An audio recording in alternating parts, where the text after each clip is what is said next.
Hi, everyone. This is Greg Brooks with Rocket Station. You're listening to the Jess Get Hired Podcast. You're listening to the Jess Get Hired Podcast. Make sure that you like the podcast and share it with all your friends. I can't wait to hear what you think.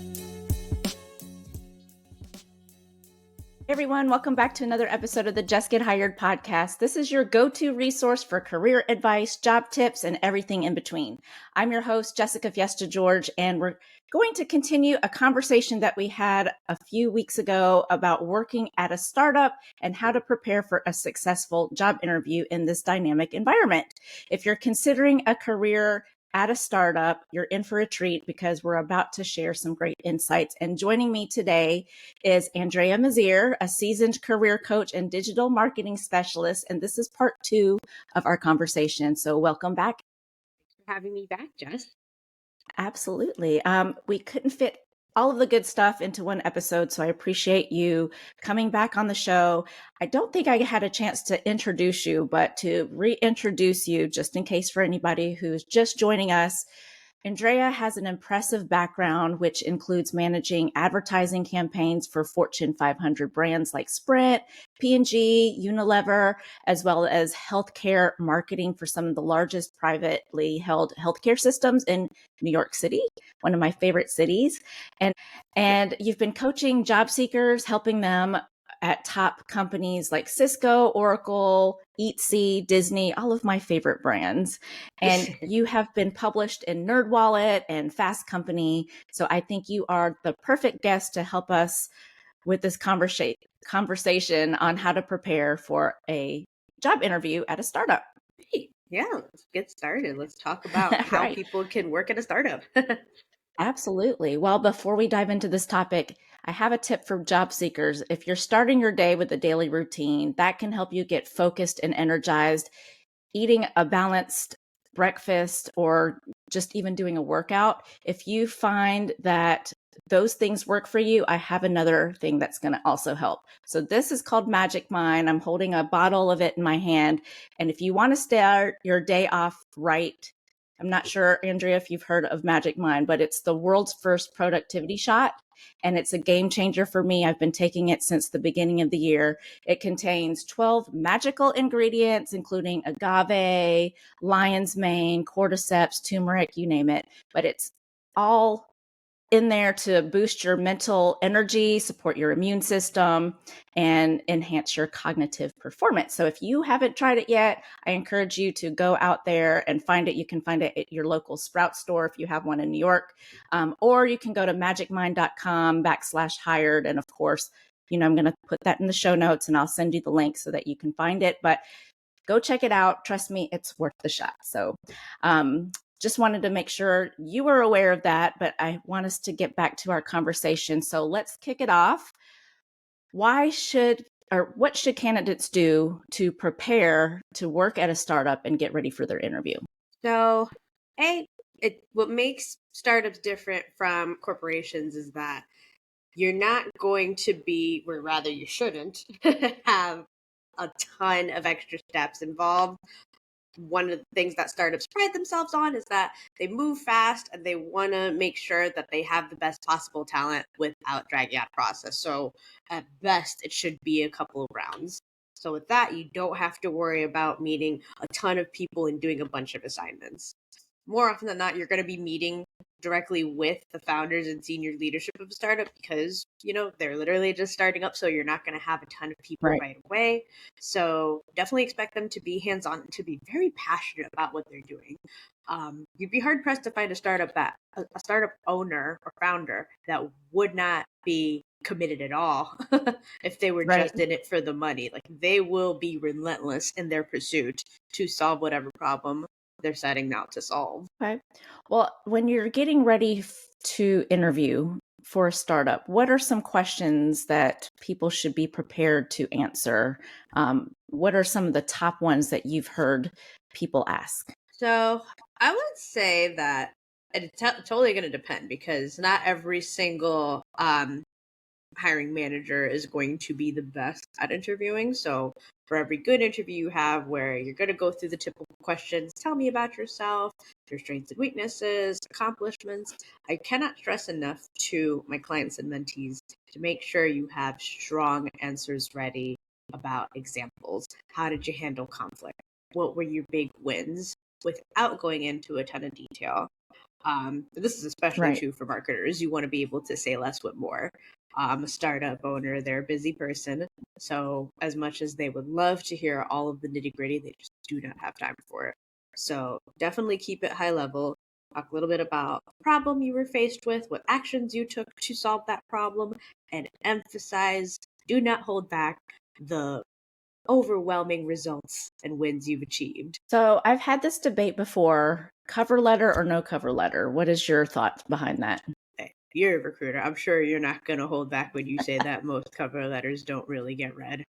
Like you don't have time to read a resume word No, I for don't. word. Especially with just how many applications are coming in for any given job right now. With that said, a cover letter could be a good addition for a job that communication is going to be a very big part of it. You're going to be in a writing job, you kind of should include a cover letter. That's also going to be a writing sample for you. But just keep it short and sweet, like half a page tops. I'm always going to debate that left and right because as a recruiter, I don't have time to read them all, but I know smaller companies and maybe even startups, they're really excited to get candidates through the door. They may even read it too. So, on my side, I don't read them. Is it okay to have it? Absolutely, right? I'm not going to tell people not to have it, but I will say more times than not, it does not get read. Yeah. But I guarantee you, no hiring manager, no recruiter will ever say, yes, we hired this person because of their amazing cover letter. It's just not going to be that important in the long run. But I always tell people, don't save your energy if it's an opportunity that you're legitimately excited for, that you can talk about how much you are such a good fit for this role without it sounding like a template, then absolutely go for it. Fair point. So what about portfolios? Depending on the role, as a marketer, do you provide a portfolio, a link to a portfolio? Do you have a website? What do you recommend for like creative roles or positions where maybe a portfolio is warranted? Oh, 100%. For creative roles, especially. So if you're going to be a designer, an editor of any kind, you absolutely have to have a portfolio. If you're going to be in content marketing or writing, you would have a website that shows your writing samples. I would argue at that point it might as well be a portfolio so that it's nice, easy to read, very simple and straightforward. People can see who you are, what you did, and a resume. That's it. Super easy and so not complicated at all. One thing I always tell people with regards to their portfolios is that the work cannot speak for itself. You still need to add a little bit of context. So again, like really small case studies in terms of what the problem was, the actions you've taken, and the results. PAR. Problem, action, results. Spell it out that way. Okay. I'm glad you said PAR because I know a lot of people advocate the SMART goals, but I am always the opposite. And I always talk to people about PAR because I think it gets to the point a lot quicker than like outlining every detail of a SMART goal. So thank you. I'm glad someone's on my side when it comes to that. As far as questions, so questions that candidates should ask the interviewer. We always prepare candidates on how to answer interview questions. What are some good questions that you would recommend for candidates to turn it around and ask usually at the end of the interview? So at that point, hopefully there wouldn't be that many other questions. So the ones about what's day to day going to be like, what are some of the challenges that you'd face? What does success look like? That should hopefully be answered naturally throughout the interview. But it's absolutely important to make sure that you know what you're walking into. I would also ask what kind of leader they are. What goals do they have for the company? What does growth look like?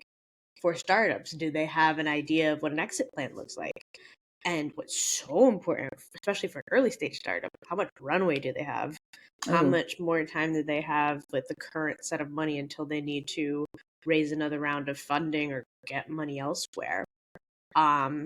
For more established companies, especially as they've seen peaks and valleys with their growth, I would also ask them, what was the last time, like, how did you handle the pandemic? And when was the last time you've had to handle layoff of any kind? Oh, How do you, that's a good one. yeah, how do you advocate for your employees? How do you make sure that, if the performance is slipping in any way, how do you get them back on the right track? Lots of Okay. questions to ask them. Yeah. Well, when do you bring up the salary question? Like, most of the time, either in the front end, a recruiter, if you get called first, will go over the salary, or somewhere in the interview, salary will come up. But in the case that it doesn't come up, or maybe you want to see if there's room to negotiate, like, when should you bring up salary? So the earlier the better. Once it's later stage, it's already assumed that whatever was hopefully would have been advertised. Like I have not a privilege, so to speak, because there's pros and cons living by a major city, that a lot of salaries are going to be posted. New York City, Right. for instance, is legally required to post a salary range.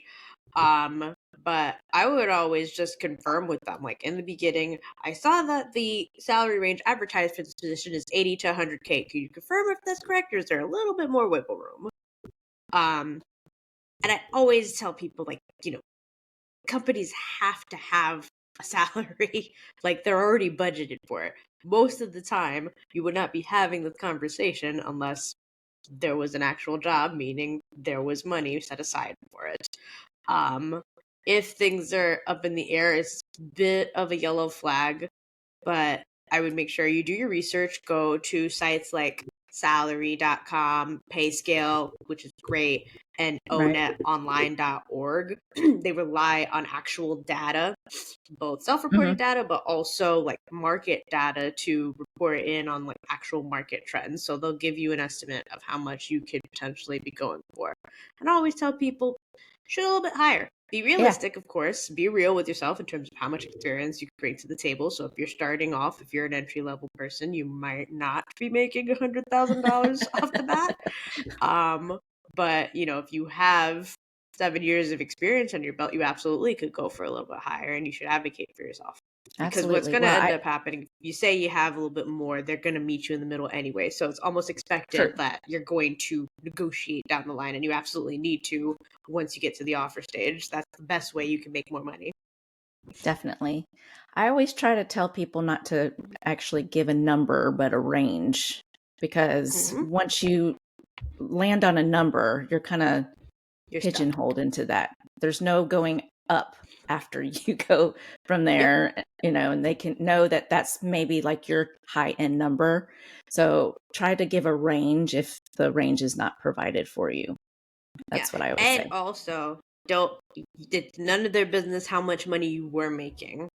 True. Which is illegal in most places to even ask. So Exactly. if you do come across that, make sure that you can politely not answer that question. Yeah. And And depending on where you live, I would definitely verify that before you go into the interview. If you're asked, then you can politely remind them that they're not allowed to ask you that question.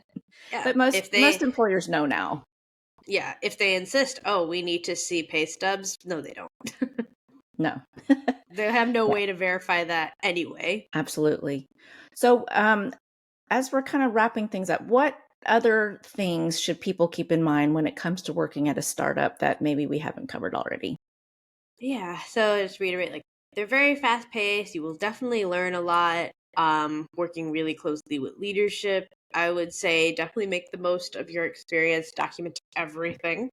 So all of the work that you've done, all the results that you've achieved, you definitely want to make sure that you have it stored on your end, in addition to making sure that you're managing up and you're having regular check-ins with leadership so they know what you're working on. Great. And I could also share a couple of sites that you can use if you haven't already to find startup jobs. Well Found, previously Angel.co, probably the biggest aggregator for startup jobs, as well as Y Combinator, which is one of the biggest venture funds in the country. They have their own job board. Venture Loop is pretty good. They post jobs pretty regularly, as well as the eponymously named Work at a Startup aggregator. There you go. Well, I'm going to try to see if I can get that from you, and we can put that out in the show notes, and that way people know where to find them. I've never heard of half of those. So thank you so much for sharing that. Working at a startup is very interesting to a lot of people because it's exciting to see a company grow from the ground up and making your mark and seeing how you can create impact throughout that process. And it can be very lucrative if you can stick with it and that startup continues to grow by funding and through acquisition. So working at startups is different from corporations that are established. And I think you highlighted a lot of that in our last episode. And I appreciate you coming back to help us with the conversation on what to expect when you're working at a startup. But any final thoughts to leave our audience with? Yeah, it's a tough market out there. I always tell people, be open to any opportunities. So you never know sometimes. It never hurts to have a conversation, see if you could connect with that person human to human. If it might not be the best fit now, that's not to say that it could be a better fit down the road. So always keep in touch with people because you never know, but also listen to your gut. Your gut will never be wrong. If the person you're talking to is great, keep them around. If they're not so great, it's okay to keep your distance. It's okay to say goodbye. Mm-hmm. Well, Andrea, thank you so much for coming back. You always have an open invitation. I appreciate the partnership and always collaborating with you. If you're aiming to land a dream job, climb that career ladder. If you want to hire the best talent, this podcast has you covered. So stay tuned for future episodes. Don't forget to click that subscribe button and follow this podcast. Come back next week because I'm going to have another guest. Watch this on YouTube or Spotify or take the audio on the go on your favorite podcast platform. Thank you for tuning in. Remember, success is within your reach, so keep striving for greatness. I'm Jessica Fiesta George, your host of the Jess Get Hired podcast, and I'll catch you on my next episode.